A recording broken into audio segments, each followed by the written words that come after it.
gardener was fired for theft, and the millionaire saw her pendant. The same one she gave her son before he disappeared 22 years ago.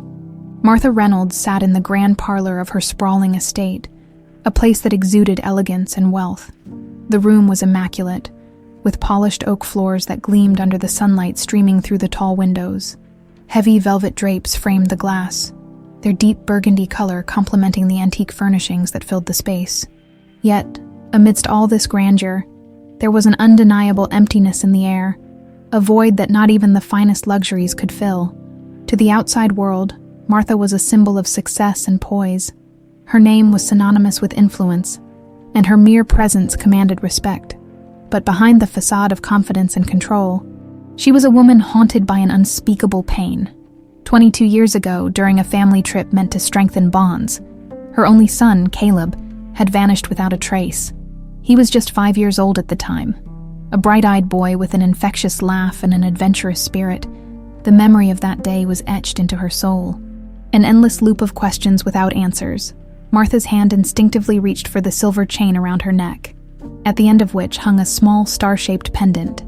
It was identical to the one she had given Caleb on his 5th birthday, a token of protection and love. The pendant served as her tether to him, a glimmer of hope that somehow, somewhere, he was still out there. The routine of her days had become a well-orchestrated performance, with every moment meticulously planned to keep her mind occupied. Her mornings began with a strong cup of coffee, brewed just the way she liked it, followed by a review of the day's schedule. Today, however, something felt off. As she sat at the table in the conservatory, overlooking the estate's sprawling gardens, she noticed Brandon, the young gardener, hard at work trimming the hedges. Brandon had been employed at the estate for about 6 months. He was quiet, diligent, and unassuming, a stark contrast to the other staff members who often tried to ingratiate themselves with her. Despite his reserved nature, there was something about him that caught her attention. Perhaps it was the way he carried himself, with a quiet confidence that belied his youth, or the meticulous care he put into his work. Whatever it was, she found herself observing him more than she cared to admit. "Madam," a voice interrupted her thoughts. It was Mrs. Thatcher, the estate's head housekeeper. "You have a meeting in an hour with Mr. Simmons to discuss the gala arrangements." "Thank you, Mrs. Thatcher," Martha replied, her tone cool but polite. She set her coffee cup down and rose gracefully from her chair. The day's obligations awaited, and she would meet them with her usual composure, even as the ache in her chest remained a constant companion. By afternoon, the estate was a hive of activity. Staff members bustled about, preparing for an upcoming charity event that Martha was hosting. She walked through the halls, her heels clicking against the marble floors, her presence commanding but detached. She paused at the door to her private study, a room she rarely entered these days. Something compelled her to open it. Inside, the air was heavy with memories, shelves lined with books, a desk neatly arranged with stationery, and a small safe tucked discreetly in the corner. Her eyes lingered on the safe, and a wave of nostalgia washed over her. She hadn't opened it in years. Martha knelt before it, her fingers trembling slightly as she turned the combination lock. When the door clicked open, she reached inside and retrieved a small velvet pouch. Inside was Caleb's star pendant, the twin to the one she wore around her neck. She held it in her hand, the weight of it both comforting and heartbreaking. Her mind drifted back to the day she had given it to him, his laughter filling the room as he clutched it excitedly. A knock at the door pulled her from her reverie. It was Mrs. Thatcher again, her expression unusually stern. "Madam, I need to speak with you. It's about the safe." "What about it?" Martha asked, her voice sharp with suspicion. "One of the items inside. It's missing." Martha's heart stopped. "What do you mean, missing?" "The silver star pendant, Mrs. Thatcher said. "It's not there." Martha glanced down at the pendant in her hand, her mind racing. The twin pendant, the one meant for Caleb. A chill ran down her spine as she tried to make sense of the housekeeper's claim. How could it be missing when she was holding it? Her thoughts were interrupted by the distant sound of Brandon's mower in the gardens.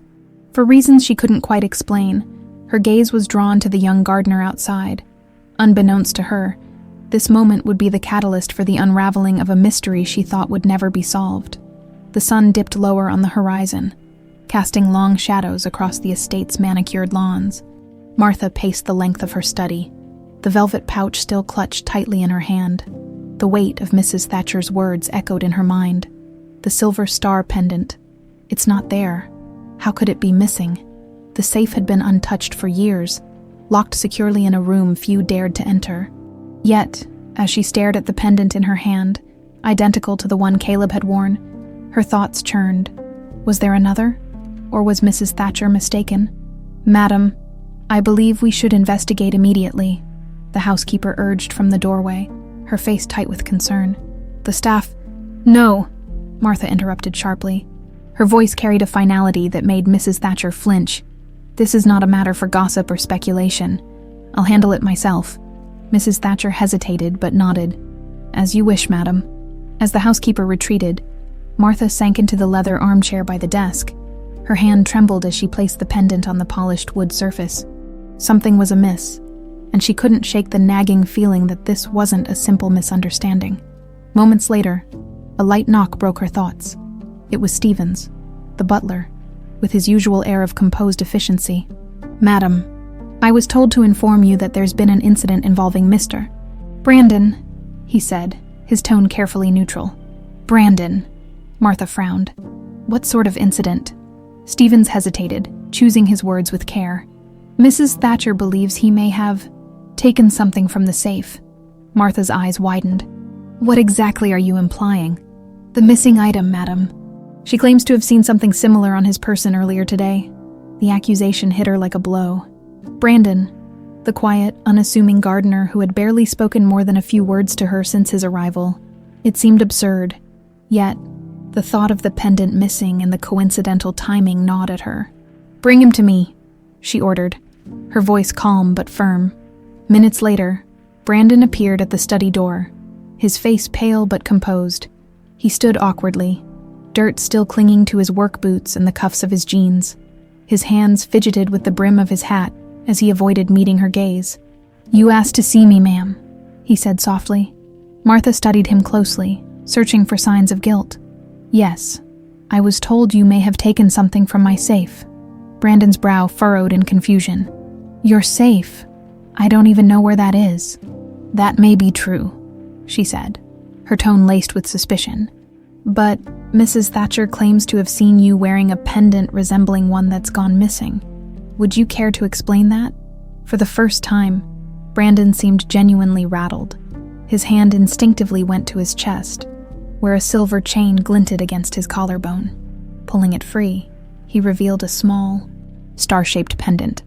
"This?" he asked, his voice incredulous. "This is mine. I've had it since I was a kid." The sight of the pendant struck Martha like lightning. It was identical to the one she had just held in her hand. Her breath caught as she leaned forward. "Where did you get that?" she demanded.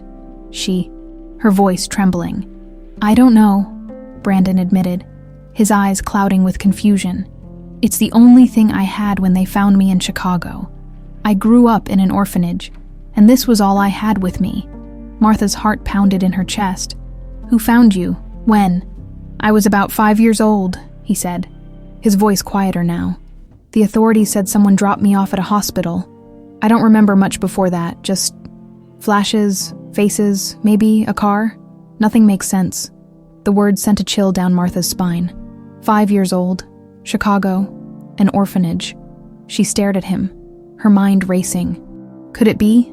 Could this young man standing before her, this quiet, diligent gardener, truly be her Caleb? Her throat tightened, and for a moment, she couldn't speak.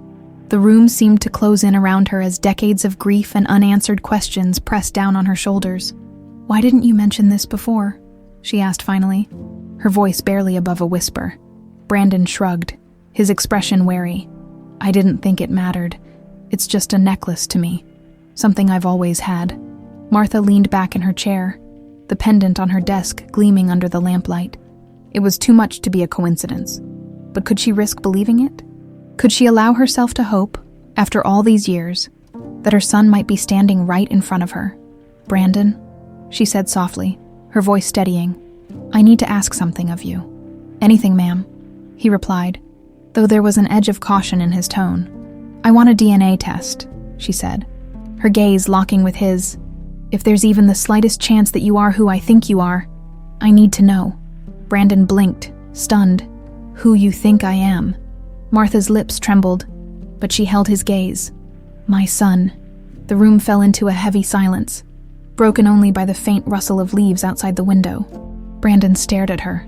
Confusion and disbelief etched across his face. "I'll do it," he said finally, his voice barely audible. And with those words, the fragile walls around Martha's guarded heart began to crack. The following morning dawned gray and somber, with clouds hanging low over the Reynolds estate. Martha sat at the head of the long dining table, staring blankly at the untouched breakfast laid out before her. Her appetite had vanished, replaced by a nervous energy that coiled tightly in her chest. The events of the previous evening played over in her mind like a reel of film, each moment sharpening her growing sense of unease and hope. Brandon had agreed to the DNA test, but now she faced a harrowing wait for the results. She had sent for the family doctor, Dr. Aldridge, who discreetly collected samples from both her and Brandon early that morning. The process had been efficient and clinical, but Martha couldn't ignore the flicker of bewilderment in the doctor's eyes when she explained her suspicions. "You're sure about this, Mrs. Reynolds?" he had asked cautiously. "No, I'm not," Martha replied, her voice steady despite the turmoil inside. "But I need to be." Now, as the hours stretched on, Martha struggled to distract herself. The mansion buzzed with activity as preparations for the upcoming charity gala continued. But even the rhythmic hum of life within its walls couldn't quell her thoughts. Her gaze drifted toward the gardens, where Brandon was already at work. As if nothing had changed, she wondered how he could remain so composed.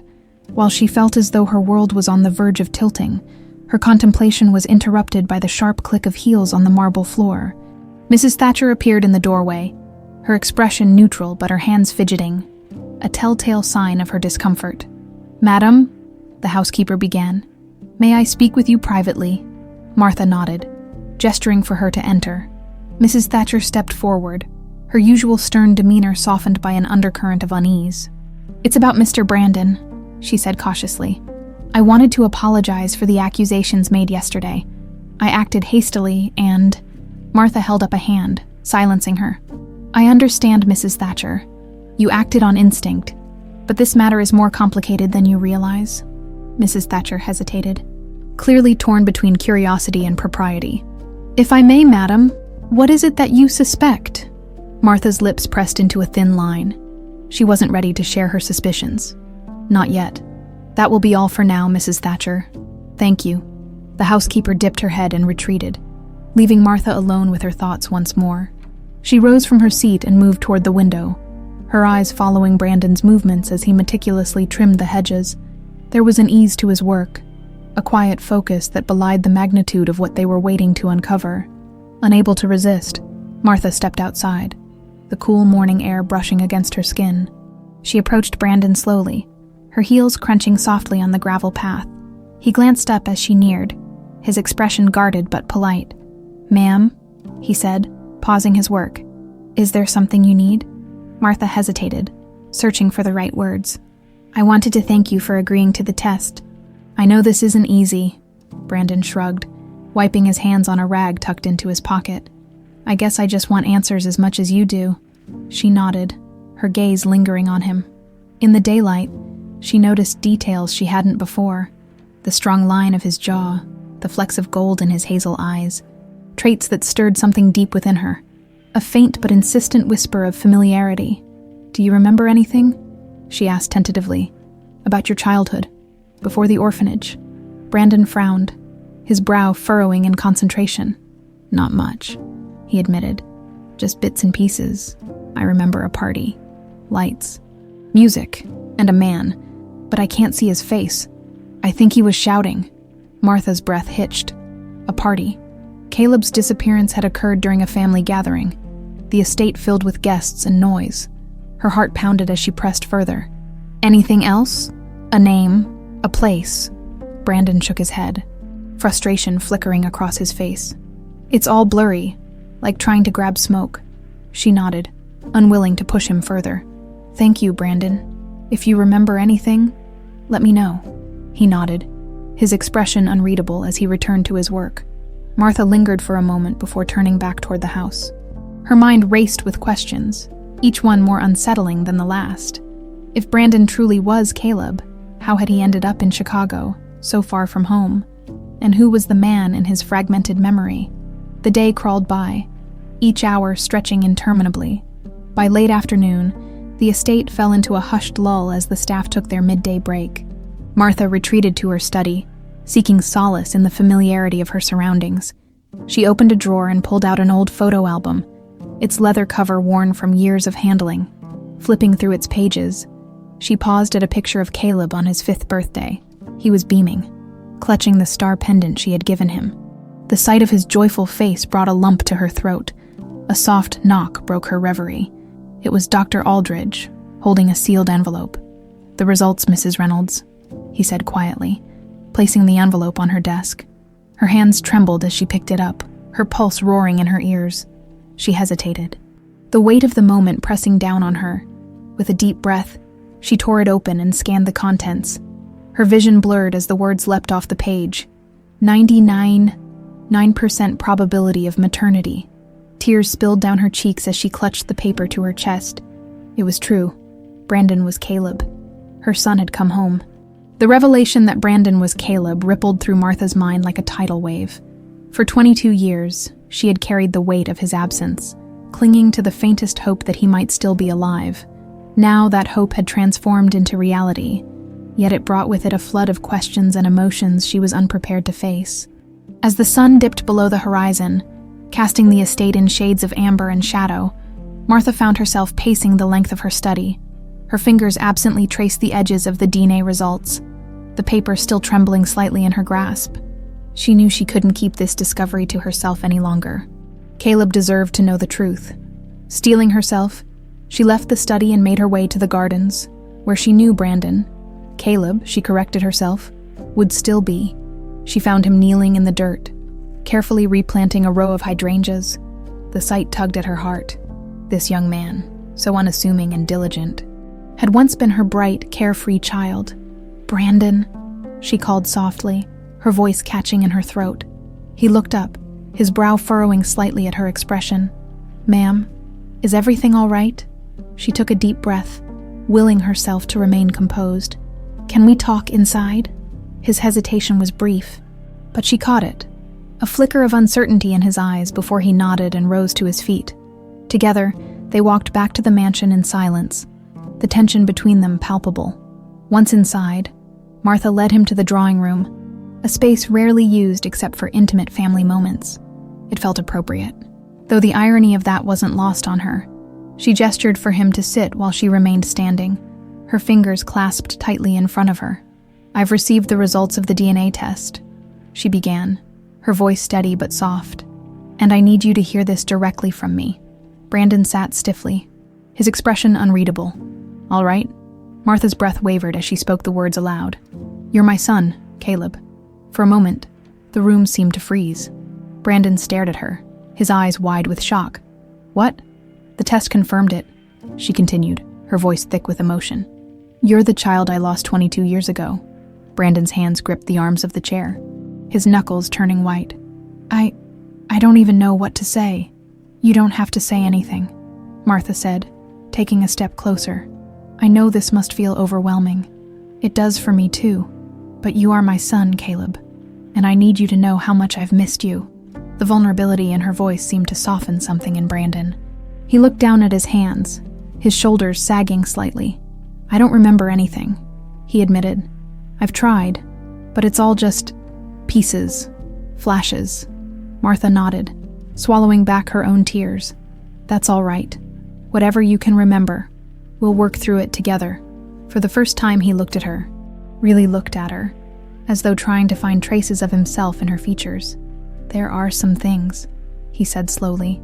"Not much, but they've been in my head for as long as I can remember." Martha sat beside him, her hands folded tightly in her lap. "Tell me." Brandon closed his eyes, his brows knitting together as he reached for the fragments of memory buried deep within. "There was a party," he began. "I remember lights, music, and people everywhere. I was happy. But then something happened."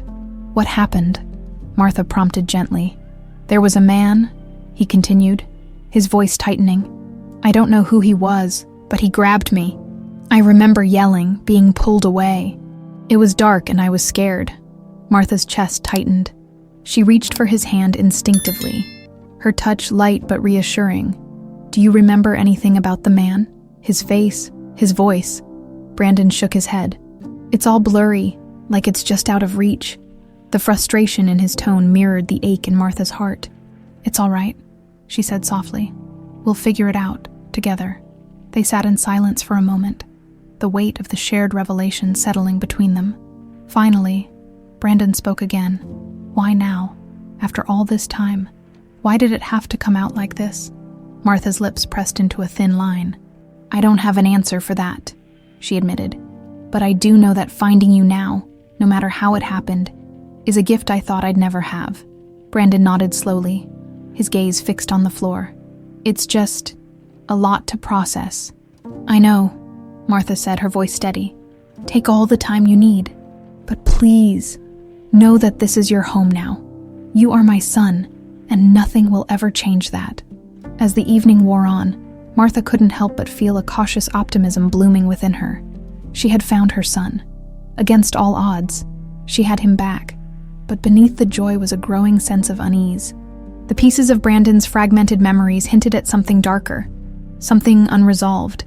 The man who had taken Caleb from her wasn't just a shadow of the past. He was the key to understanding everything, and perhaps the threat that still loomed over them both. The following day was heavy with anticipation. The air inside the Reynolds mansion seemed thicker, almost suffocating, as though the house itself knew the weight of the truths that had surfaced. Martha spent the morning avoiding everyone, retreating to her study to sift through old photo albums and mementos of Caleb's childhood. Each image was a reminder of the bright, curious boy she had lost, and the young man, now a stranger, who had returned to her. Meanwhile, Brandon, or Caleb, as she was still hesitant to call him out loud, wandered the estate aimlessly. The revelation from the previous night clung to him like a second skin, impossible to shake. Every corner of the property felt unfamiliar, yet oddly comforting, like a faint memory he couldn't quite grasp. His mind raced with questions. How could he have been Caleb all this time and never known? And more troubling, who had taken him, and why? By midday, Martha resolved to address the staff. She knew the household would be buzzing with whispers, and she wanted to put an end to the speculation before it spiraled out of control. She gathered them in the main hall, where the grand chandelier cast fractured light across the polished floor. "I have an announcement to make," she began, her voice steady but firm. "As many of you are aware, there was a development regarding Brandon." She paused, her gaze sweeping across the curious faces before her. "Brandon is in fact my son, Caleb. The DNA results have confirmed it." A murmur rippled through the small crowd. Some exchanged startled glances, while others, like Mrs. Thatcher, appeared skeptical. Martha raised a hand to quiet them. "This discovery changes everything, and yet it changes nothing. Caleb has always been part of this household, even when we didn't know who he truly was. I expect each of you to treat him with the respect and kindness you've always shown. Do I make myself clear?" The murmurs ceased, replaced by nods of agreement. Martha dismissed the group and turned to find Brandon standing at the edge of the hall, his expression unreadable. She walked over to him, her heels clicking softly against the floor. "Was that really necessary?" he asked quietly. Martha studied him, noting the tension in his posture. "It was. This is your home, and they needed to understand that." Brandon looked away, his jaw tightening. "It still doesn't feel like home." "It will," Martha said gently. "Give it time." But time wasn't the only thing they needed. There were still too many unanswered questions, and Martha was determined to find the answers. She had already reached out to a private investigator, an old contact she trusted implicitly, to dig into Brandon's past. The fragments of his memories were a start, but they weren't enough. She needed the whole picture, no matter how painful it might be. Later that evening, Martha invited Brandon to join her in the library, a room he hadn't yet explored. It was a grand space, with towering shelves filled with leather-bound volumes and a crackling fireplace that cast a warm glow over the room. She handed him a glass of brandy, hoping the gesture might ease the awkwardness that still lingered between them. "I wanted to show you something," she said, retrieving a small, weathered photo album from the side table. She placed it on the coffee table and flipped it open to the first page. Brandon leaned forward, his eyes scanning the images. There he was, a little boy with a wide smile, holding a toy train in one hand and a chocolate bar in the other. His breath hitched as he stared at the photo, a faint flicker of recognition sparking in his eyes. "That's me," he said, his voice barely above a whisper. Martha nodded, her heart aching at the vulnerability in his tone. "You loved that train set. You wouldn't go anywhere without it." Brandon reached out, his fingers brushing the edge of the photo. "I think I remember. The sound it made when the wheels turned. It squeaked, didn't it?" A smile broke through Martha's solemn expression. "It did. You used to drive everyone mad with it." For the first time, Brandon laughed, a soft, tentative sound that filled the room like sunlight breaking through clouds. It was fleeting, but in that moment, Martha felt a glimmer of the bond she had feared was lost forever as they turned the pages together. More fragments of memory surfaced. Brandon recalled a birthday party with balloons shaped like animals, a trip to the zoo where he'd been mesmerized by the lions, and a day at the beach when he'd built a sandcastle that collapsed under the tide. Each recollection was like a puzzle piece slotting into place, forming a picture that had been shattered for too long. But not all the memories were happy. When they reached a photo from the night of the family party, the night Caleb disappeared, Brandon's hand froze. His eyes narrowed as he stared at the image, his jaw tightening. "That's it," he said suddenly. "That's the party." Martha's breath caught. "You remember?" Brandon nodded, his expression darkening. "I remember the lights, the music, and him." "Who?" Martha pressed, her voice urgent. "The man," Brandon said, his voice low. "The one who took me. I can't see his face, but he was there. He grabbed me. And there was a car. I don't know what happened after that." Martha felt her stomach churn. The faint hope she'd carried was now tinged with dread. The man who had stolen her son was no longer just a shadow of the past. He was real, and somewhere out there, he might still be watching. The weight of Brandon's revelation lingered in the air long after their conversation had ended. Martha remained in the library, staring at the photo album spread open on the coffee table. Her fingers traced the edges of the photograph from the fateful night Caleb had vanished. Her heart ached, torn between relief that her son had returned and the haunting realization that his disappearance had been anything but random. Upstairs, Brandon sat on the edge of the guest room bed, a room that had once been a playroom for the child he couldn't remember being. The walls were bare now, stripped of their former life, but there was a faint outline where a mural of stars and planets had once been painted. It was another piece of a life that felt both foreign and frustratingly close. His thoughts churned. Every time he tried to focus on the fragments of memory, they slipped away like water through his fingers. The man, the car, the party. It was all too blurry. He clenched his fists, the pressure building in his chest. Downstairs, Martha picked up her phone and dialed a number she hadn't used in years. The line clicked, and a gruff voice answered. "Martha Reynolds," the voice said, his tone carrying a note of surprise. "It's been a long time." "Too long, Mr. Carter," she replied, her voice steady. "I need your help." The next morning, Mr. Carter arrived at the estate. He was a seasoned private investigator, his demeanor no nonsense, and his appearance just as sharp as Martha remembered. He stepped into the study, where Martha had gathered all the photos and documents she thought might be relevant. "I appreciate you coming on such short notice," Martha said, as she gestured for him to sit. He nodded, his eyes scanning the materials on the desk. "You wouldn't have called me if it wasn't important." "It's about my son, Caleb," she began, her voice faltering slightly. "He's alive." Carter raised an eyebrow, but said nothing, allowing her to continue. "For 22 years, I believed he was gone, and now he's back. But his memories are fragmented, and the circumstances of his disappearance remain a mystery." She slid a photo across the desk toward him. "This was taken the night he vanished. He mentioned remembering a man who took him." Carter studied the photo, his expression unreadable. "Do you have any leads? Anything that could point us in a direction?" "Only fragments," Martha admitted. but he recalls a car and being taken from the estate that night. The investigator leaned back in his chair, his eyes narrowing in thought. I'll need to speak with him. Sometimes even the smallest details can make all the difference. Martha hesitated but nodded. I'll arrange it. Later that afternoon, Brandon sat across from Carter in the sunlit conservatory. The investigator's piercing gaze made him shift uncomfortably in his seat, but he answered the man's questions as best he could. You said you remember a car? Carter prompted. Can you describe it? Anything at all? Brandon frowned, closing his eyes as he searched his fragmented memories. It was dark, big. I think there was a smell, like oil or gasoline, and there was music playing.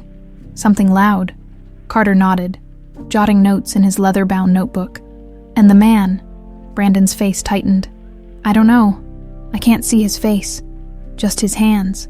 He had a ring on one of them, I think. And his voice.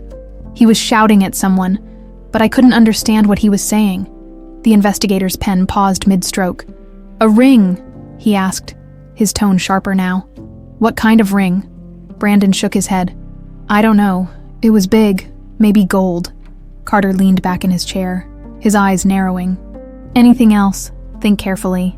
Brandon let out a frustrated sigh. That's all I've got. It's more than enough to start, Carter said, closing his notebook with a snap. I'll dig into the guest list from that night and see what I can uncover. As the days passed, the tension in the house grew palpable. Martha tried to carry on with her usual routines, but her mind was consumed by the investigation. Brandon, too, struggled to find a sense of normalcy.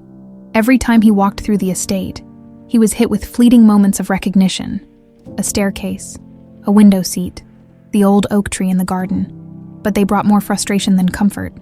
One evening, as the sun dipped below the horizon, Brandon wandered into the library. He found Martha seated by the fire, a book resting unopened in her lap. She looked up as he entered, offering him a faint smile. Couldn't sleep? She asked. He shook his head and sat in the chair opposite her for a moment. Neither of them spoke, the crackling of the fire filling the silence. It's strange, Brandon said finally. Being here feels right, but at the same time it doesn't. Does that make sense? Martha nodded, her expression softening. It does. You've been through so much, Caleb. It's going to take time. He flinched slightly at the name, still unaccustomed to hearing it. Do you ever think about what might have happened if I hadn't been taken? Her eyes glistened with unshed tears. Every day, she admitted, but I can't dwell on that anymore. You're here now, and that's what matters. Before either of them could say more, the sound of heavy footsteps echoed in the hall. Carter appeared in the doorway, his face grim. I've found something, he announced, his voice low, and I think you're going to want to see it. Martha and Brandon followed Carter to the study, the air between them charged with anticipation and unease. The investigator carried a manila folder tucked under his arm, his movements brisk and deliberate. Once inside, he placed the folder on the desk and gestured for them to sit. What I've found is only the beginning, Carter began, his gravelly voice cutting through the silence. But it paints a troubling picture. He opened the folder, revealing a series of photographs and documents. Martha leaned forward, her breath catching as she recognized the Reynolds estate in one of the images. The photograph was old, slightly grainy, and showed the driveway packed with cars from the night of the party. I tracked down the guest list from that evening, Carter continued, sliding a list across the desk. There were nearly 100 people in attendance, but a handful of names stand out. Martha scanned the list, her eyes narrowing. These names, why do they stand out? Carter tapped the page with his pen. 2 of them have connections to organized crime, minor players, but involved nonetheless. And then there's this name, Raymond Reynolds. The blood drained from Martha's face. Raymond, she whispered, her voice laced with disbelief. My brother. Carter nodded grimly. He was listed as one of the hosts of the event according to the records. He arranged for additional security that evening, though there's no clear reason why. Martha's mind reeled. Raymond had always been an ambitious and cunning man, but she couldn't fathom the idea of him being involved in Caleb's disappearance. There must be some mistake, she said, her voice shaking. Raymond wouldn't... I'm not accusing him directly, Carter interrupted, but his name keeps coming up. He also made a substantial cash withdrawal the day after Caleb disappeared, $15,000, no record of where it went. Brandon, who had been silent until now, leaned forward. What does this mean? Are you saying he might have had something to do with it? It's too early to draw conclusions, Carter said carefully. But it's worth investigating. Martha's heart pounded. Memories of Raymond flashed through her mind.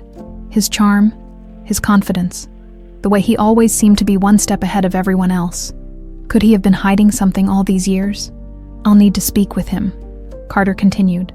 Discreetly, if he's involved, we can't risk tipping him off. Martha nodded numbly. Do whatever you need to do. The following day, Carter arranged a meeting with Raymond at a downtown cafe, choosing a public but quiet setting. Raymond arrived impeccably dressed, his tailored suit and confident stride exuding the charisma he was known for. He greeted Carter with a firm handshake and a polite smile, oblivious to the investigator's true purpose. You said you wanted to discuss a family matter, Raymond asked as they settled into their seats. Carter nodded, his expression neutral. Yes, it concerns the night of the party 22 years ago. Raymond's smile faltered slightly, but he recovered quickly. That was a long time ago. What's this about? It's about Caleb, Carter said bluntly. He's alive. Raymond's reaction was subtle but telling. His eyes widened for a fraction of a second before narrowing. Alive, that's unexpected and wonderful, of course. Carter leaned forward, his tone casual but probing. I've been looking into the events of that night, and your name has come up several times. You arranged for additional security, didn't you? Raymond shrugged. As a precaution, we had a lot of guests, and I didn't want to take any chances. And the cash withdrawal the next day, Carter pressed. $15,000 is quite a precaution. Raymond's smile thinned. You've been digging, haven't you? I admire your thoroughness, but you're barking up the wrong tree. That money went to pay a contractor for renovations on my townhouse. Conveniently undocumented, Carter remarked, his tone sharp. And coincidentally timed. Raymond's expression darkened. If you're accusing me of something, say it outright. I'm not accusing you of anything, Carter replied smoothly. I'm simply trying to connect the dots. Raymond stood abruptly, tossing a few bills onto the table. This conversation is over. If you have more questions, I suggest you take them up with my lawyer. As Raymond stormed out, Carter remained seated, his expression unreadable. He had struck a nerve. Of that, he was certain. But whether Raymond's reaction stemmed from guilt or frustration was still unclear. Back at the mansion, Martha paced the length of her study, her anxiety growing with each passing hour. When Carter returned and relayed the details of his meeting, her stomach churned. He's hiding something, Carter concluded. I can feel it. Martha's hands trembled as she gripped the edge of the desk. What do we do now? We keep digging, Carter said firmly. I'll focus on the money trail and see if it leads anywhere. In the meantime, be cautious around him. If he's involved, he won't take kindly to us getting too close to the truth. As Carter left, Martha sank into her chair, her mind racing. The idea that her own brother might have played a role in Caleb's disappearance was unthinkable. But so was everything else about this ordeal. She glanced at the photo of young Caleb on her desk, his bright smile a painful reminder of the innocence that had been stolen from him. Upstairs, Brandon stared out his window, his thoughts equally troubled. He couldn't shake the feeling that the answers they were searching for were right in front of them, just out of reach. But with each passing day, the shadows of the past grew darker, and the man in his fragmented memories loomed larger. For the first time, he felt not just confusion, but anger.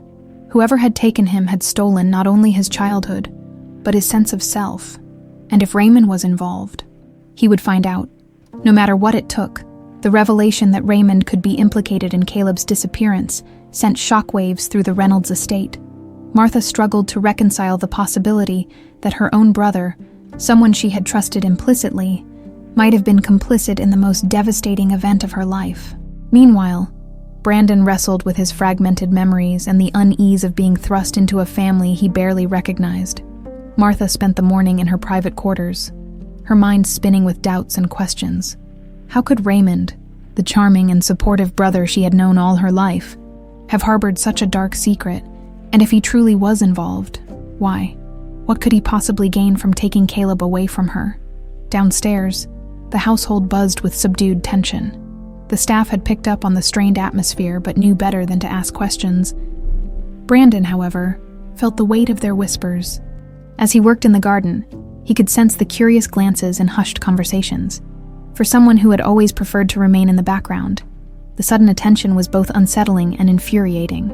By midday, Brandon decided he needed answers. He wiped his hands on a towel and headed toward the house. Determined to confront Martha about her suspicions, he found her in the conservatory, staring blankly at a vase of freshly cut roses. "Can we talk?" he asked, his tone tentative but firm. Martha looked up, startled. She nodded, gesturing for him to sit. "Of course, what's on your mind?"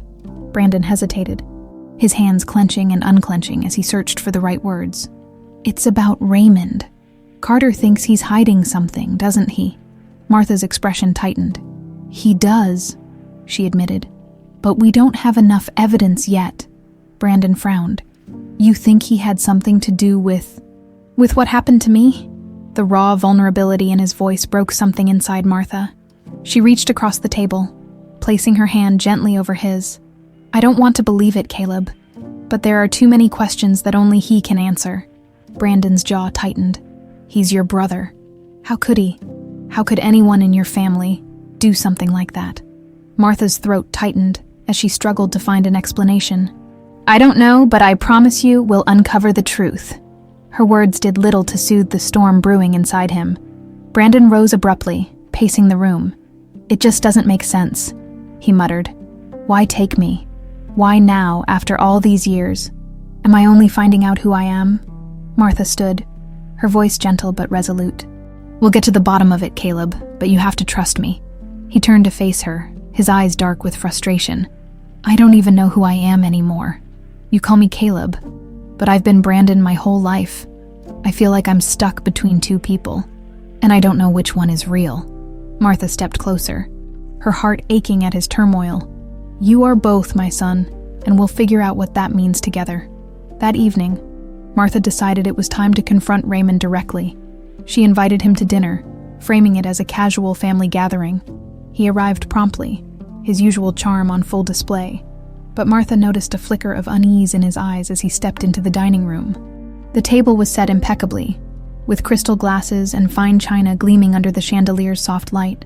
Brandon sat across from Raymond, his gaze steady but guarded. The tension was palpable, though Martha maintained her composed demeanor. "I must say, it's been a while since we've had a family dinner like this," Raymond remarked, raising his glass of wine. "It's a welcome change." Martha forced a smile. "Indeed, it's good to catch up." As the meal progressed, the conversation remained polite but superficial. Brandon barely spoke, his eyes fixed on Raymond with a quiet intensity. Martha waited until the dessert was served before steering the conversation toward the past. "Do you remember the party we hosted 22 years ago?" she asked casually, cutting into her tart. Raymond paused, his fork hovering midair. "Of course," he replied smoothly. "It was quite the event. Do you remember anything unusual happening that night?" she pressed, her tone light but probing.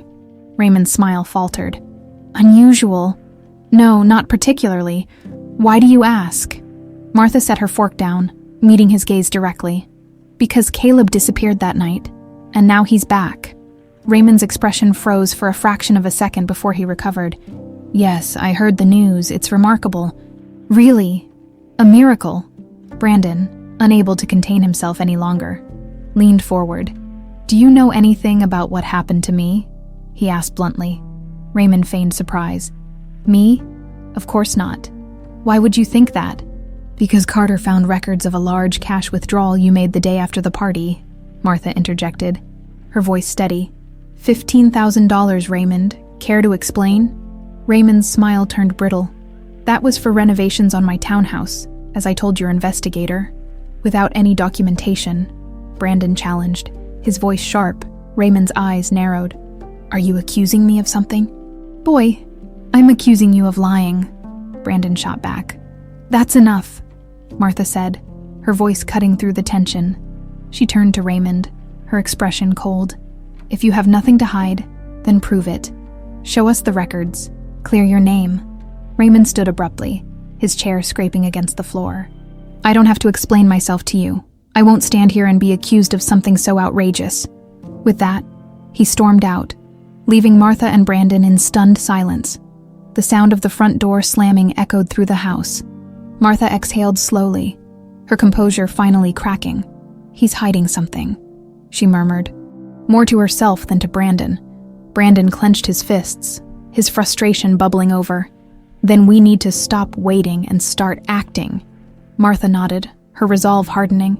"We will, one way or another. We'll uncover the truth." The days following Raymond's abrupt departure were filled with tension. His reaction at the dinner had only deepened Martha's and Brandon's suspicions. Though no direct evidence tied him to Caleb's disappearance, his evasiveness and defensiveness painted a damning picture. Martha spent hours in her study, poring over old documents, party records, and any correspondence she could find from that time. She hoped to uncover a clue, some piece of evidence that might shed light on Raymond's involvement. Meanwhile, Carter continued his investigation, delving deeper into financial transactions and connections to the guests who had attended the party. Brandon, however, couldn't sit still. Frustration gnawed at him, and the weight of his fragmented memories pressed harder with each passing day. He took to spending long hours in the gardens, using the physical labor as a way to process his thoughts. The once familiar tasks now felt distant, like the life of Brandon was slowly fading, leaving space for Caleb, a name he still struggled to fully embrace. One evening, as Martha sorted through an old box of papers in the attic, she came across a letter addressed to her. The envelope was yellowed with age, its edges frayed. The handwriting was unmistakably Raymond's. Her hands trembled as she slid the letter out, unfolding it carefully. The letter was dated 2 weeks after Caleb's disappearance. As she read, her stomach churned. "Dear Martha, I know this is an unimaginable time for you, but I want you to know that I'm here for you, always. I've made arrangements to handle some pressing family matters, things that I don't want you to worry about right now. Trust me when I say I'm doing everything I can to protect our family's future. Yours always, Raymond." The words were vague, but in light of recent events, they carried a sinister undertone. What pressing family matters could he have been referring to? And why had he never mentioned this letter before? Martha clutched the paper tightly, her mind racing. She needed to confront him again, but not without a plan. She picked up her phone and called Carter. "I found something," she said, her voice low but urgent. "It's a letter from Raymond. I need you to come to the house." Carter arrived within the hour, his notebook in hand. Martha showed him the letter, and he read it carefully, his brow furrowing. "This could be important," he said, setting it down. "But it's not enough on its own. We need more. Can we use this to pressure him?" Martha asked. Carter shook his head. "Not yet. If he senses we're closing in, he might cover his tracks. Or worse, disappear entirely. Let me dig a little deeper first." Martha nodded reluctantly. Though her patience was wearing thin, every day without answers felt like a betrayal of the years she had spent mourning Caleb. Meanwhile, Brandon had begun to explore the estate more deliberately, hoping to jog his memory. He found himself drawn to the old guest house at the edge of the property, a building that had been unused for years. The windows were boarded up, and the door hung slightly ajar, creaking with every gust of wind. Pushing the door open, Brandon stepped inside. Dust motes floated in the dim light, and the air was thick with the scent of mildew. The space was sparse, with only a few pieces of furniture covered in white sheets. But something about the room felt unsettlingly familiar. As he wandered through the small space, a sudden flash of memory hit him. He saw himself, small, frightened, being pulled through the guest house by a man whose face remained obscured. The man's voice echoed faintly in his mind. "Keep quiet and no one will get hurt." Brandon stumbled back, gripping the edge of a table for support. His heart raced as the memory faded, leaving him with more questions than answers. He rushed back to the mansion, finding Martha in the study. "I remembered something," he said breathlessly. Martha looked up, startled. "What is it?" "The guest house," Brandon said, his voice urgent. "I think I was taken there before everything happened." Martha's face paled. "The guest house, are you sure?" Brandon nodded. "I can't explain it, but I remember being there. Someone was pulling me through it." Martha rose from her chair, her mind racing. "We need to tell Carter." Carter returned the next morning, and the three of them headed to the guest house together. The investigator examined the space carefully, his sharp eyes scanning every corner. After several minutes, he paused near the fireplace, crouching down to inspect something hidden in the dust. "What is it?" Martha asked, her voice tight with anticipation. Carter held up a small, tarnished object. It was a cufflink, gold with an engraved monogram. R.R. Martha's breath caught. "Raymond." Carter nodded grimly. "It's not definitive proof, but it places him here. Combined with Brandon's memory and the letter, it's enough to warrant a deeper look." The discovery of the cufflink reignited Martha's determination. She began to piece together the fragments of evidence they had gathered. The letter, the cash withdrawal, Raymond's defensiveness, and now the cufflink. It all pointed to a man she had trusted implicitly, a man who now seemed to be at the center of the mystery. For Brandon, the visit to the guest house stirred conflicting emotions. The faint memory of being dragged through its dusty halls filled him with both fear and anger. Whoever had taken him had stolen more than just years of his life. They had stolen his sense of security, his identity. That night, as he lay in bed staring at the ceiling, he made a silent vow. No matter how difficult or painful it was, he would uncover the truth. He owed it to himself, and to the family he was only beginning to rediscover. The discovery of the cufflink sent a shockwave through Martha's fragile sense of stability. It felt like the final crack in the carefully constructed façade of trust she had maintained with her brother. If Raymond's cufflink had been at the guest house, what other secrets had he left behind? The following morning, Martha sat in her study, the cufflink resting on the desk in front of her. Her fingers traced the engraved RR, her mind spinning with possibilities. The guest house had been untouched for years. There was no plausible explanation for its presence there, unless Raymond had been involved in Caleb's disappearance. A knock on the door pulled her from her thoughts. Carter stepped inside, his expression serious but focused. "I've dug deeper into Raymond's financials," he began, setting a folder on the desk. The cash withdrawal was just the beginning. Over the next few months after Caleb's disappearance, there were several large transactions to shell companies. They're difficult to trace, but I managed to link one of them to a known fixer. Someone who specializes in making problems disappear? Martha's heart sank. "You're saying he paid someone to take Caleb?" Carter nodded grimly. "It's starting to look that way." That evening, Martha invited Raymond to the estate under the pretense of discussing family matters. She knew it was a risk. If he suspected she was onto him, he might try to flee. But she needed answers, and she was determined to get them. When Raymond arrived, he was his usual charming self, greeting Martha with a warm smile and a kiss on the cheek. But his confidence faltered when he noticed the tension in her posture and the hard set of her expression. "Martha, you look like you've seen a ghost," he joked, taking a seat in the parlor. "What's this about?" Martha didn't waste time with pleasantries. She picked up the cufflink from the side table and held it out to him. "Do you recognize this?" Raymond's eyes flickered with something. Surprise, fear. It was gone in an instant, replaced by a casual smile. "Of course, it's mine. Where did you find it?" "In the guest house," Martha replied coldly. The same guest house Brandon remembers being taken to the night Caleb disappeared. Raymond's smile tightened. "I haven't been in that guest house in years. You know that." "Then how do you explain this?" Martha demanded, her voice rising. "How do you explain the cash withdrawals, the fixer you paid, the letter you sent me about pressing family matters? Tell me the truth, Raymond. Did you take my son?" Raymond's expression darkened, his charm evaporating. "You're making accusations without proof, Martha. Be careful." "Proof?" Martha shot back, her anger bubbling to the surface. "How much more proof do I need? You've lied to me, to this family. I trusted you, and now I find out you've been hiding something all these years." Raymond stood abruptly, his face a mask of controlled fury. "You don't know what you're talking about, and if you think you can pin this on me, you're sorely mistaken." As he moved to leave, Brandon appeared in the doorway. He had been listening from the hall, his fists clenched at his sides. "Where were you that night?" Brandon demanded, his voice shaking with restrained anger. "What did you do to me?" Raymond froze, his eyes darting between Brandon and Martha. For a moment, the room was silent, the weight of the confrontation hanging heavy in the air. "I did what I had to do," Raymond said finally, his voice cold. "You don't understand the pressure I was under." "What pressure?" Martha demanded. "What could possibly justify taking a child from his mother?" Raymond exhaled sharply, his composure cracking. The family business was failing. There were debts, dangerous debts. "I thought if I removed you from the picture, I could take control of the estate and fix everything. But Caleb was in the way. I didn't plan for it to happen like this.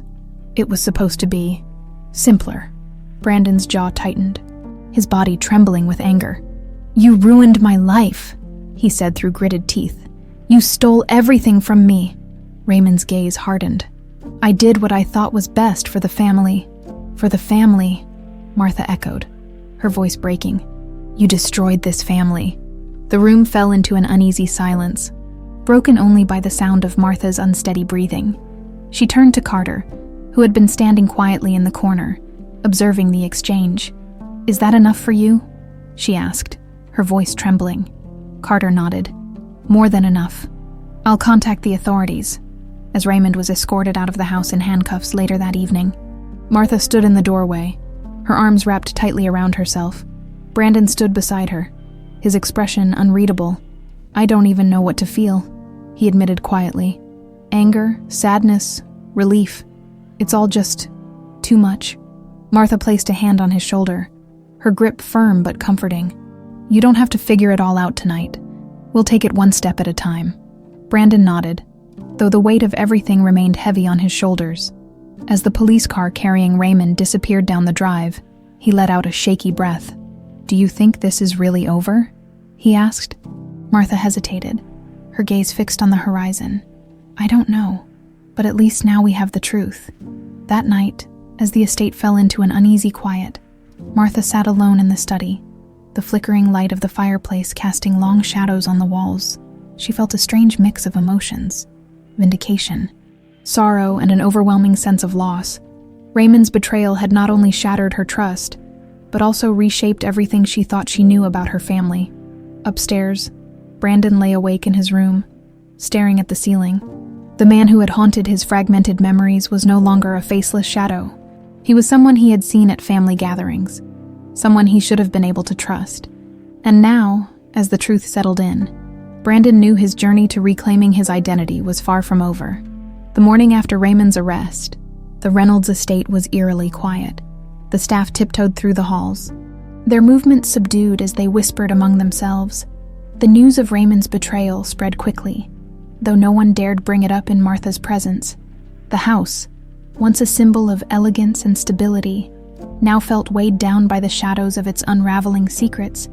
Martha stood in the conservatory, staring out at the gardens. Her reflection in the glass looked tired, older somehow, as if the weight of the past few days had aged her overnight. The revelation of Raymond's role in Caleb's disappearance had left her grappling with emotions she could barely name: grief for the brother she thought she knew, anger at his selfishness, and a profound sadness for all the years lost. Behind her, Brandon entered quietly. He paused, unsure if he should interrupt her solitude, but Martha, sensing his presence, turned and gave him a small, weary smile.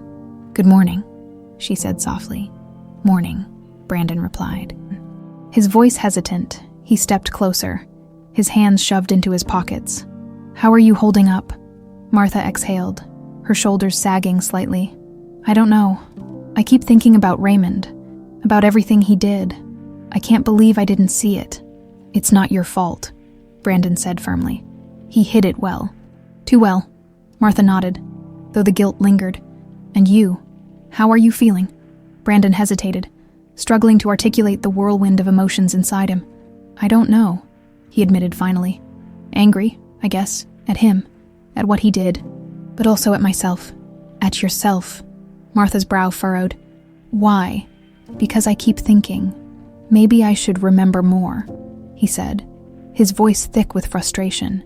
"Maybe if I'd tried harder, if I'd figured this out sooner, none of this would have happened." Martha crossed the room and placed a hand on his arm. "None of this is your fault, Caleb," she said gently. "You were just a child, and the fact that you've come this far, that you've survived, it's nothing short of miraculous." Her use of the name Caleb still felt strange to Brandon, but he didn't correct her. Instead, he gave a small nod, though the doubts in his mind remained. Later that afternoon, Carter returned to the estate with new developments. Martha and Brandon met him in the study, their expressions tense as they awaited his report. "I've been going through the evidence we gathered," Carter began, setting a folder on the desk. "The cufflink, the financial records, Raymond's confession, it all points to a larger operation." Raymond wasn't acting alone. Martha's eyes widened. "What do you mean?" "There's evidence that Raymond hired someone, a fixer, to handle the logistics of Caleb's abduction," Carter explained. "We believe this fixer is the one who took Caleb to Chicago and orchestrated his disappearance." Brandon's jaw tightened. "So there's someone else out there who knows what happened to me?" Carter nodded. "Exactly. And if we can find them, we might be able to fill in the gaps in your memory." Martha leaned forward, her hands gripping the edge of the desk. "Do you have any leads?" Carter hesitated before pulling out a photograph. It showed a man in his late 50s, with sharp features and cold eyes. "This is Martin Greaves. He's been linked to several similar cases. Abductions, disappearances, all tied to wealthy families. He's a ghost, though. No permanent address, no known associates. But we believe he's still active." Brandon studied the photograph, his hands curling into fists. "How do we find him?" "I've got a few leads," Carter replied. "It's going to take time, but I'm confident we can track him down." In the days that followed, Carter intensified his investigation, while Martha and Brandon tried to navigate the aftermath of Raymond's betrayal. For Martha, the knowledge that her brother's actions were only part of a larger conspiracy was both terrifying and maddening. For Brandon, it reignited a determination to uncover the truth, no matter how painful it might be. One evening, as Brandon wandered the estate, he found himself drawn back to the guest house. It had been cleaned out since their initial visit, but the memories it stirred remained vivid. He stood in the center of the room, closing his eyes as he tried to piece together the fragments of his past. There was the man's voice, low, commanding, the smell of gasoline, the sensation of being dragged, his small hands clawing at the floor, and then something new, the sound of a phone ringing, a harsh, shrill noise that echoed in his mind. His eyes snapped open, his breathing uneven. The memory was fleeting, but it felt significant. He left the guest house and headed straight for the mansion where he found Martha in the library. "I remembered something," he said, his voice urgent. Martha looked up from her book, her expression concerned. "What is it?" "There was a phone," Brandon said, pacing as he spoke. "I heard it ringing. It was loud, like it was right next to me, and the man, he answered it." "What did he say?" Martha asked, rising from her chair. "I don't know," Brandon admitted, his frustration evident. "I couldn't hear the words, but I remember his voice. It was cold, sharp." Martha placed a comforting hand on his shoulder. "That's something, Caleb. It's a piece of the puzzle." Brandon nodded, though his jaw remained tight. "We have to find this guy, Martin Greaves. If he's the one who took me, he has the answers." "We will," Martha assured him. "Whatever it takes, we'll find him." As the evening wore on, Brandon's resolve only grew stronger. The man in his memories was no longer just a shadow. He had a name, a face, and a trail that Carter was determined to follow. And for the first time, Brandon felt a glimmer of hope that the truth, however difficult, was finally within reach. The discovery of Martin Greaves' involvement brought a renewed sense of urgency to the investigation. Carter had promised to follow every lead. But progress was slow. The man was a ghost, slipping through official records and leaving only faint traces of his existence. For Martha and Brandon, the wait was agonizing.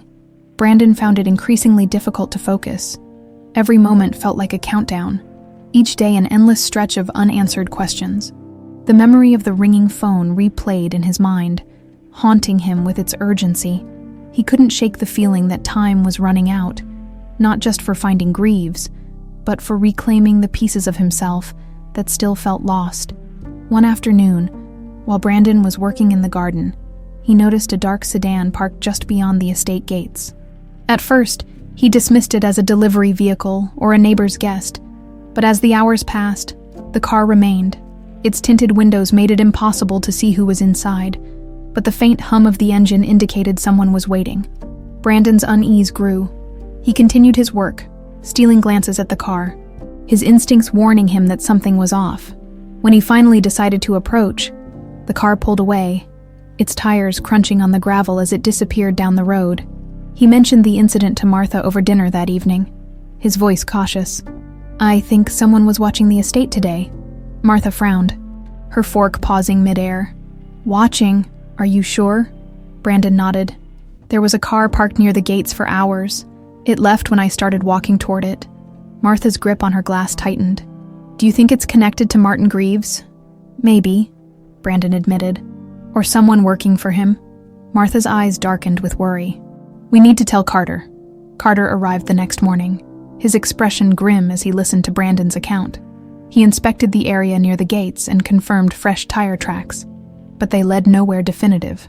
"This could be Greaves, or someone he's hired to keep tabs on you," Carter said. "Carter," his voice low.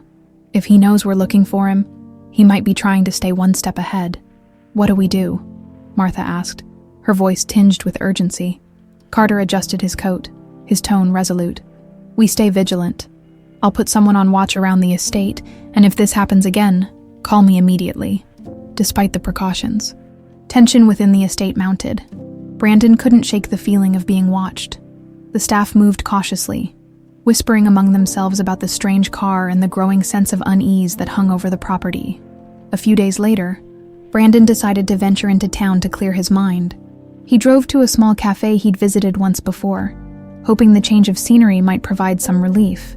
But as he sipped his coffee, he noticed a familiar figure sitting at a table near the window. It was the driver of the dark sedan. The man's face was unfamiliar, but his sharp suit and calculated movements screamed professionalism. He was speaking into a phone, his eyes scanning the cafe. When they landed on Brandon, his expression remained neutral, but his gaze lingered just a second too long. Brandon's heart raced. He turned his head, pretending not to notice, but his mind was already racing with possibilities. Should he confront the man? "Leave immediately. Call Carter." As the minutes stretched, Brandon made his decision. He rose from his seat, leaving cash on the table, and walked briskly toward the exit. Once outside, he crossed the street and slipped into a narrow alley, his back pressed against the cold brick wall. He pulled out his phone and called Carter.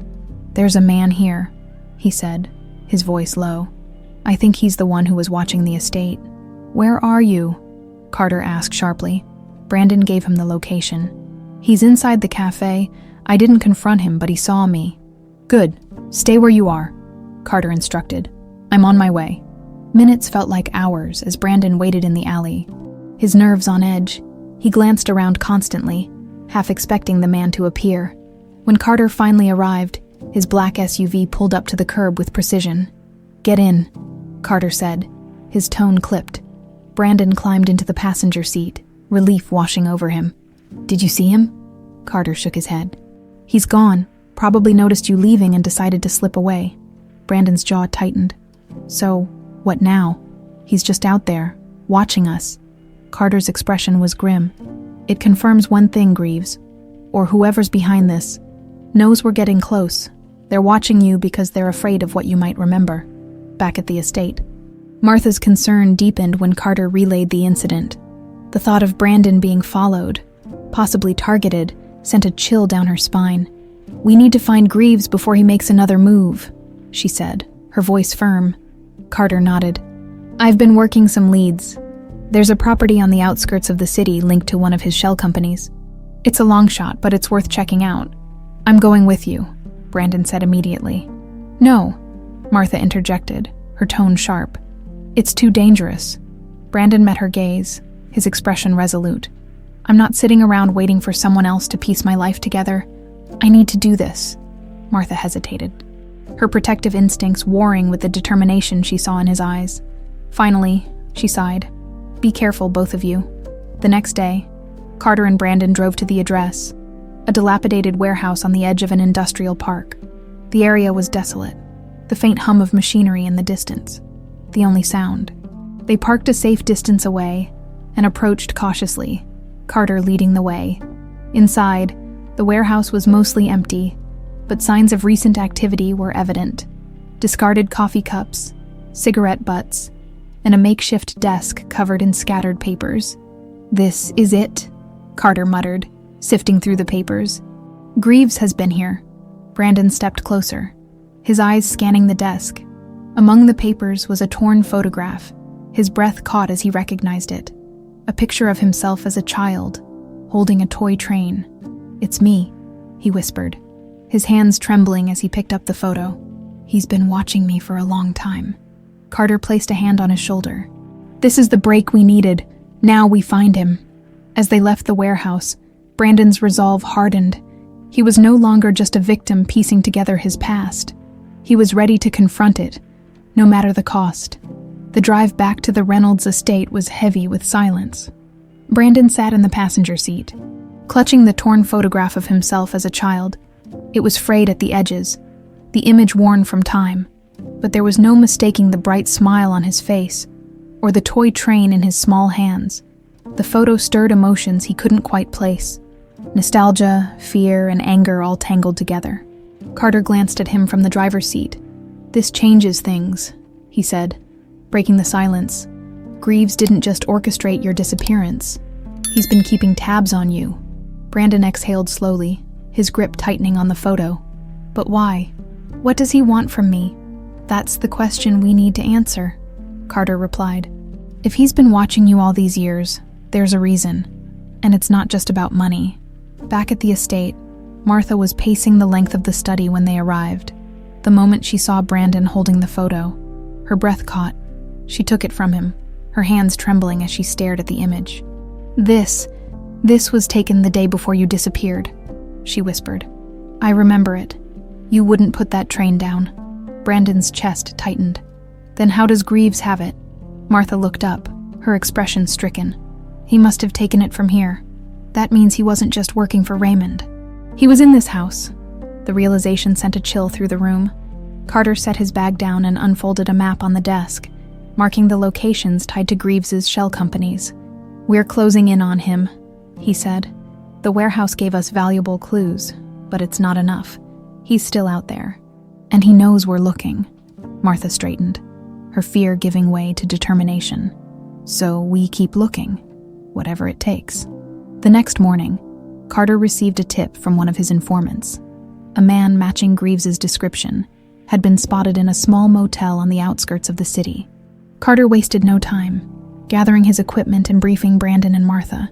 "This is it," he said. "If he's there, we'll bring him in, but you both need to stay here." "No," Brandon said firmly. "I'm coming with you." Carter shook his head. "It's too dangerous." "I don't care," Brandon shot back. "This is my life we're talking about. I deserve to face him." Martha placed a hand on Brandon's arm, her voice soft but resolute. "You're right, Caleb, but please, be careful." An hour later, Carter and Brandon arrived at the rundown motel. It was a shabby 2-story building with peeling paint and a flickering neon sign.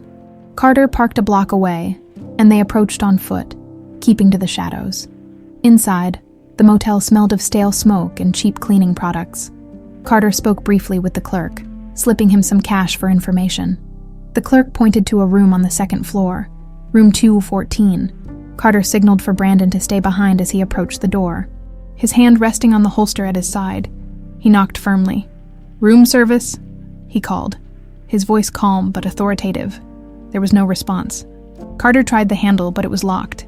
He nodded to Brandon, who handed him a small crowbar from the car. With a quick motion, Carter forced the door open. The room was empty. It was sparsely furnished. A bed with rumpled sheets, a table with a half-empty coffee cup, and a suitcase partially packed. But it was clear Greaves had been there recently. Carter moved swiftly, searching for anything useful. Brandon stood in the doorway, his eyes scanning the room. On the table, a small notebook caught Brandon's attention. He picked it up, flipping through its pages. It was filled with scrawled notes and addresses, but one entry stood out: Reynolds estate, complete surveillance. Brandon's blood ran cold. "He's been watching us," he said, holding up the notebook. Carter frowned, taking the notebook from him. "This confirms it. He's been planning something. We need to move fast." Just as they turned to leave, a faint creak echoed from the hallway. Carter drew his weapon, motioning for Brandon to stay behind him. They stepped into the corridor, their footsteps careful and deliberate. A figure emerged from the stairwell, a man with sharp features and piercing eyes. It was Martin Greaves. For a moment, no one moved. Greaves's gaze flicked between Carter and Brandon, a faint smirk curling his lips. "Well," he said, his voice calm and chilling. "I wasn't expecting visitors." "Martin Greaves," Carter said, his tone steady. "You're coming with us." Greaves raised his hands slowly, his expression amused. "And what exactly do you think I've done?"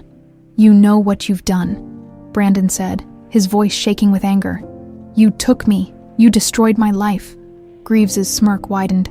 "Destroyed? No, my boy. I gave you a chance." The cryptic statement sent a shiver down Brandon's spine. Before he could respond, Greaves darted toward the stairwell. Carter cursed and gave chase. With Brandon close behind, the chase was chaotic, with Greaves weaving through the narrow halls and out into the parking lot. Carter tackled him just as he reached the edge of the lot, pinning him to the ground. "You're not going anywhere," Carter growled, pulling out handcuffs. Greaves laughed, his voice eerily calm. "You don't even know the half of it." Back at the estate, Greaves was handed over to the authorities, but not before Carter extracted key information during the drive. Greaves admitted to orchestrating Caleb's disappearance, but hinted at a larger conspiracy, a network of powerful individuals who had benefited from his services. As the police car drove away, Martha turned to Brandon, her expression a mix of relief and unease. "It's over," she said softly, but even as the words left her lips, she couldn't shake the feeling that this was only the beginning. Brandon stared after the car, his fists clenched. "Not yet," he said. "Not until I understand why." The revelation of Martin Greaves' involvement brought a fleeting sense of relief to the Reynolds estate. For the first time, Martha and Brandon had a tangible target, a man who could answer the questions that had haunted them for over 2 decades. But as the dust settled, the cryptic words Greaves had uttered before his arrest lingered ominously in their minds. "You don't even know the half of it." Carter wasted no time. He spent the night combing through the notebook recovered from Greaves' motel room, cross-referencing its entries with the information he had already gathered. What emerged was a tangled web of connections, each thread leading back to powerful figures whose names were carefully omitted from official records. The next morning, Martha found Carter in the study, the table cluttered with maps, files, and photographs. He looked up as she entered, exhaustion etched into his features. "We're dealing with something much bigger than we thought," Carter began, gesturing to the documents. Greaves wasn't just a freelancer, he was part of a network, an organization that profits from the vulnerabilities of families like yours. Martha's breath caught. "What kind of organization?" "Kidnappings, blackmail, extortion," Carter explained. "They target wealthy families using their connections to exploit power and money. Caleb wasn't the only victim." Martha sank into a chair, her hand covering her mouth. "Are you saying this wasn't just about Raymond?" Carter nodded grimly. "Raymond may have initiated it, but he didn't act alone. This organization facilitated everything. Caleb's abduction, the forged documents, even his placement in the orphanage. They made it impossible for you to find him." Upstairs, Brandon sat in his room, the torn photograph still in his hands. He had replayed Greaves's chilling smirk over and over in his mind, his cryptic words echoing like a taunt. The answers they had uncovered so far felt insufficient, like pieces of a puzzle that refused to fit, determined to confront his past, head on. Brandon made his way downstairs. He found Carter and Martha deep in conversation and interrupted cautiously. "I want to talk to him," Brandon said. His voice steady, Martha frowned. "Talk to who?" "Greaves," Brandon replied. "I need to hear it from him. Why he did it. Why he took me." Carter hesitated, glancing at Martha. "That's not a good idea. He's dangerous, manipulative. He'll say whatever he thinks you want to hear." "I don't care," Brandon insisted. "I need to face him." Martha's instinct was to protect Brandon from any further pain, but she saw the determination in his eyes. After a long pause, she nodded reluctantly. "If this is what you need, I'll support you." The meeting was arranged at the local police station under Carter's careful supervision. Greaves sat behind a steel table, his hands cuffed, his demeanor infuriatingly calm. When Brandon entered the room, flanked by Carter and an officer, Greaves greeted him with a smirk. "Well, if it isn't the lost boy," Greaves drawled. "Come to get your answers." Brandon took a seat across from him, his jaw tight. "Why did you take me?" Greaves leaned back as much as his restraints allowed. "Because I was paid to. Simple as that." "By Raymond," Brandon said, his voice sharp. Greaves chuckled. "Yes, your dear uncle initiated the whole thing. But he wasn't the only one pulling the strings." Brandon's fists clenched. "What do you mean?" "There are people out there, powerful people who profit from chaos," Greaves said, his tone almost conversational. "They use people like me to do their dirty work. Your family was just another mark." Brandon's chest tightened. "And the orphanage. Was that part of the plan?" "Of course," Greaves replied smoothly. "It wasn't about you. You were just a pawn, but you were never supposed to resurface. That was unexpected." Brandon's anger boiled over. "You stole my life." Greaves met his gaze, his expression unflinching. "I gave you a new one." Before Brandon could respond, Carter stepped forward, his tone cutting. "This ends here, Greaves. You've already confessed enough to put yourself away for life. Whatever you're protecting, it won't matter." Greaves smirked again, his eyes cold. "You think you've won. You've barely scratched the surface." Back at the estate, Brandon paced the length of the library, his frustration palpable. The meeting with Greaves had provided some answers, but raised even more questions. The mention of a larger network left him feeling powerless, as though the truth was still out of reach. Martha watched him silently from the doorway, her heart aching for her son. She stepped inside and placed a comforting hand on his shoulder. "Caleb," she said softly, "you've come so far. Don't lose hope now. I just want it to be over," Brandon admitted, his voice thick with emotion. "I want to know who I am, who I was supposed to be." Martha's eyes glistened with unshed tears. "You are my son. That's all that matters." That evening, as the estate settled into an uneasy quiet, Carter received an urgent call. His contact had uncovered a critical lead, a private estate owned by a shell company connected to Greaves's network. It was secluded, heavily guarded, and likely the hub of their operations. Carter shared the news with Martha and Brandon over a late-night meeting in the study. "This could be it," he said. "The place where everything started, and where it can end." Martha nodded, her resolve hardening. "Then we go." Brandon glanced at her, his expression serious. "We end this, together." As they prepared for the confrontation, the weight of the journey so far settled heavily on all of them. The truth was closer than ever, but the stakes had never been higher. For Brandon, it was a chance to reclaim his stolen identity. For Martha, it was an opportunity to finally bring her family back together. And for Carter, it was the culmination of a relentless pursuit of justice. But none of them could have anticipated the final revelation waiting for them. The morning was crisp and cold, as Carter, Martha, and Brandon prepared to head toward the private estate linked to Martin Greaves's network. The weight of what they were about to uncover loomed over them like a storm cloud. The plan was simple. Carter would lead the approach, using his experience to navigate the estate's defenses, while Martha and Brandon would stay close, ready to confront the truths they had sought for so long. "Are you sure about this?" Martha asked Brandon as they stood by the car, her voice laced with concern. Brandon nodded firmly. "I have to be. I need to know everything." Carter adjusted his gear and joined them, his tone brisk but steady. "We'll move fast. Stay quiet. This place isn't designed for visitors." The drive to the estate was tense, the silence between them heavy with anticipation. The secluded property sat deep in the woods, surrounded by dense trees that seemed to form an impenetrable wall as the car approached the gates. Carter pulled off the road, hiding the vehicle among the underbrush. They continued on foot, moving cautiously toward the imposing iron gates. Beyond them, a sprawling mansion loomed, its high walls and darkened windows giving it an air of foreboding. Security cameras swept the perimeter, their red lights blinking rhythmically. Carter motioned for them to stay back as he disabled the gate's security system. With a faint click, the gates creaked open and they slipped inside. The estate was eerily quiet as they moved through the grounds.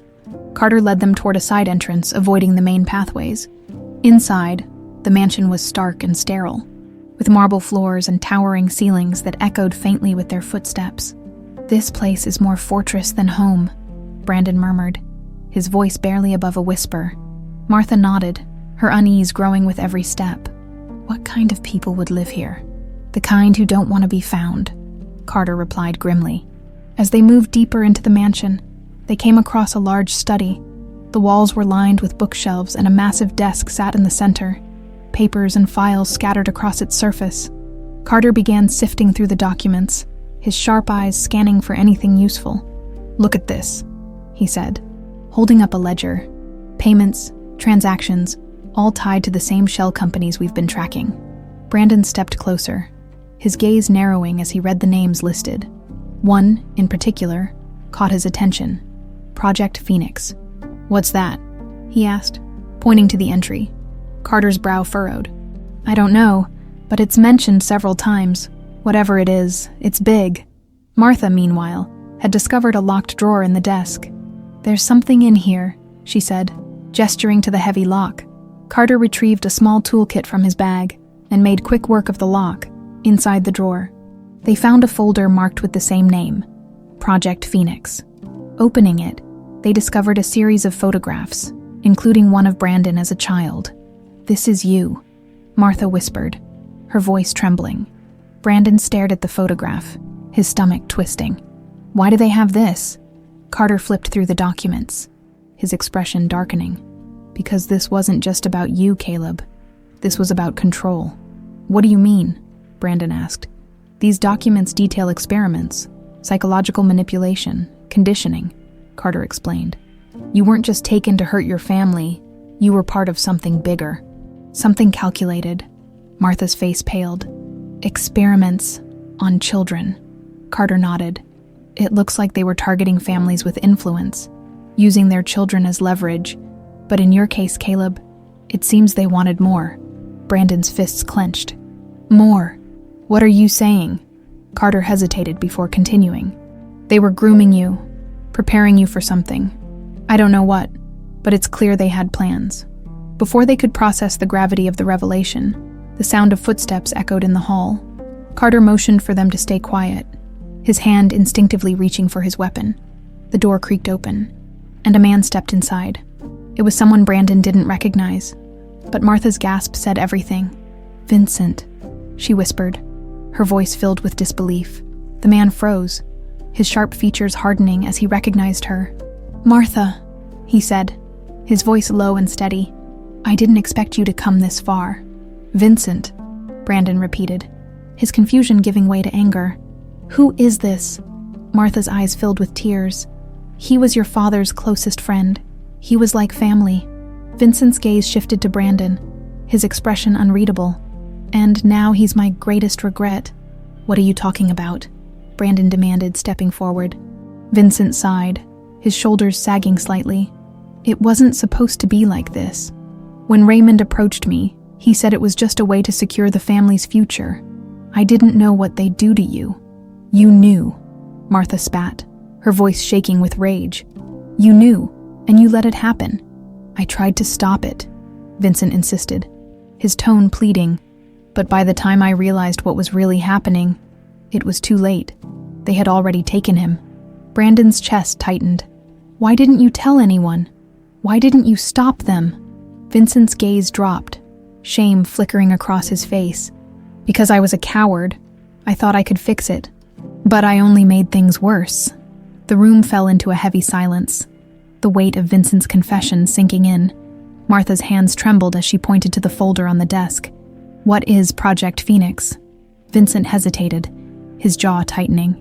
It was an initiative, a way to mold children into assets, people who could influence the world from the shadows. Brandon's stomach churned. And I was part of this.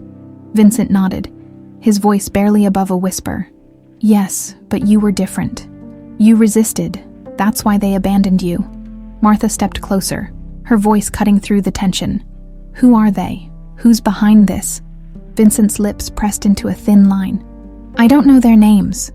They're ghosts, untouchable, but their reach is everywhere. The gravity of Vincent's words hung in the air as Carter stepped forward, his tone sharp. You're coming with us. If you want redemption, you'll start by helping us dismantle this operation. Vincent nodded, his shoulders sagging in defeat. I'll do what I can." As they left the estate, Brandon's mind raced with the weight of the revelations. The organization that had taken him wasn't just a shadow of the past.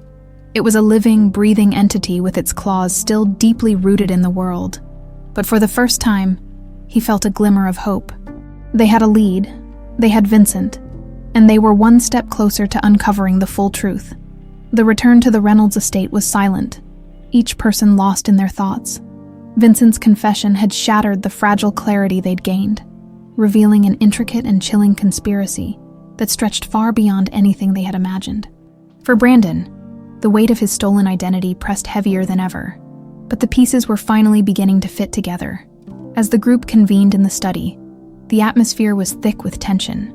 Carter spread the documents they had recovered across the table, his sharp eyes scanning for overlooked details. "Vincent," Carter began, his tone firm but measured, "if you want any chance at redemption, we need everything you know. No more half-truths." Vincent sat across from him, his hands clasped tightly. He looked older now, the weight of his guilt etched deeply into his features. "I'll tell you everything," he said quietly. Over the next hour, Vincent unraveled the tangled web of Project Phoenix. The organization, he explained, was a clandestine group of power brokers, corporate magnates, politicians, and shadowy figures who operated beyond the reach of law. They sought to shape the world through influence, manipulation, and control, using children from influential families as pawns in their schemes. They believed in grooming assets from a young age, Vincent said, his voice steady but heavy with remorse. The idea was to create individuals who could infiltrate any sector, government, business, media, without raising suspicion. Caleb was unique. They saw potential in him. Brandon's jaw tightened. "Why me?" Vincent hesitated before answering. "Your intelligence, your adaptability. It stood out. Even at 5 years old, they wanted to mold you into something greater. But you resisted. You were too independent. Too defiant eventually. They deemed you a failure and abandoned the project." Martha's hands trembled as she listened. "And you let this happen." "I didn't know what they were doing at first," Vincent admitted. "Raymond brought me in, saying it was just about securing the family's legacy. By the time I realized the truth, it was too late to stop them. I tried to protect you, Caleb. I tried to undo what I had helped set in motion. By letting them dump me in an orphanage." Brandon snapped, his voice thick with anger. "That's your idea of protection." Vincent's gaze dropped. "I thought it was better than the alternative. If they'd kept you, you'd have been destroyed." As the hours wore on, Carter pieced together the information Vincent provided. The documents from the estate offered corroboration: financial records, coded communications, and vague references to high-profile individuals connected to the project. It was damning evidence, but it was incomplete. "There's one name that keeps coming up," Carter said, pointing to a recurring entry in the ledger, Blackthorn Initiative. "This could be the key." Vincent's face darkened.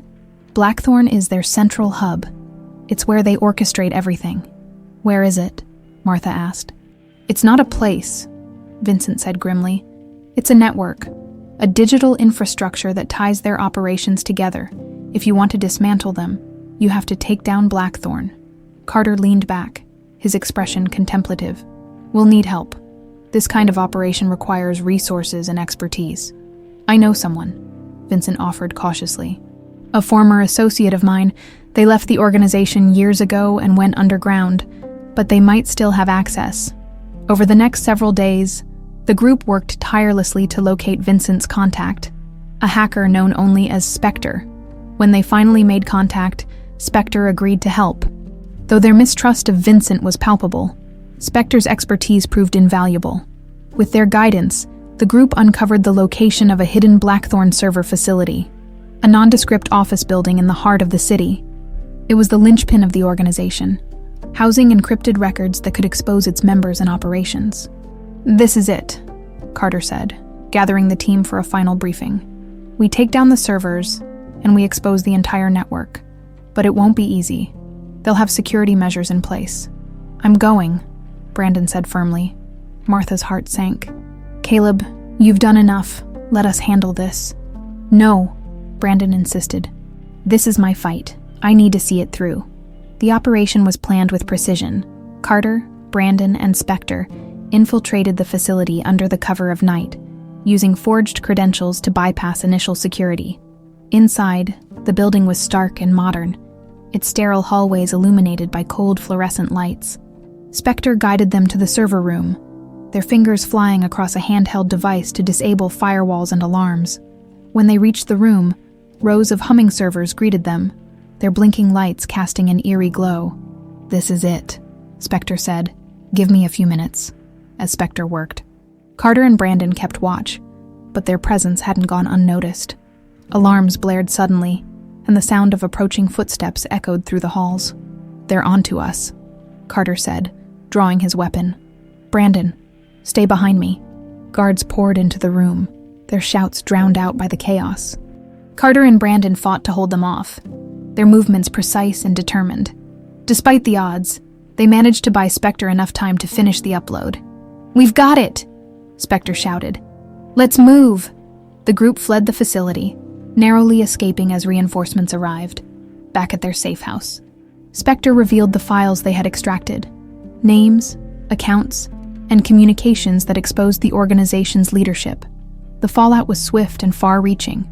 Media outlets broke the story within days, the scandal rocking the foundations of the elite circles that had quietly controlled so much of the world. Arrests were made, assets seized, and the shadowy network that had stolen Brandon's life began to crumble. For Brandon, the victory was bittersweet.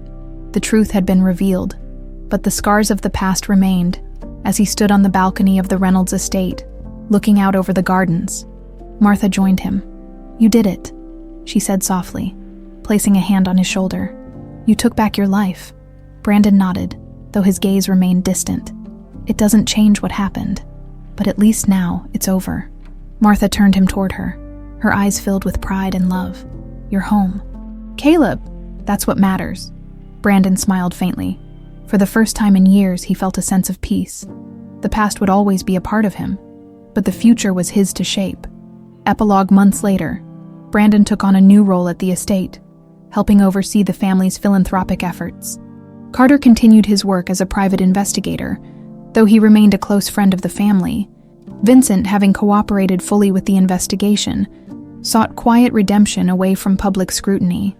As the seasons changed, the Reynolds estate began to feel like home again, for Brandon and Martha. The journey had been painful, but it had forged a bond that nothing could break, and for the first time in 22 years, the Reynolds family felt whole.